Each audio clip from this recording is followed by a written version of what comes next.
Praise the lord. ప్రియులారా, మనం ఈరోజు సజీవులుగా ఉన్నామంటే కేవలం దేవుని యొక్క కృప.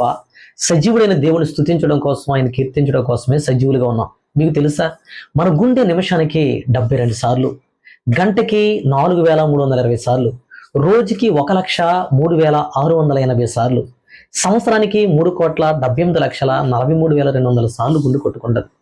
మనం ఊపిరి నిమిషానికి 18 సార్లు, గంటకి 1080 సార్లు, రోజుకి 25,920 సార్లు, సంవత్సరానికి 94,60,800 సార్లు మనం ఊపిరి పీల్చుకుంటున్నాం.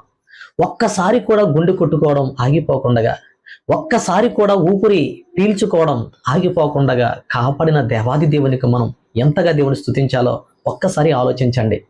దేవుడు ఎన్నెన్నో మేలులు చేశాడు. కాబట్టి మనం ఈ సంవత్సరం అంతా కూడా, జీవితకాలం అంతా కూడా దేవుని మనం స్తుతిద్దాం. ఎందుకంటే స్తుతి మన స్థితిని మారుస్తుంది. ఆమేన్.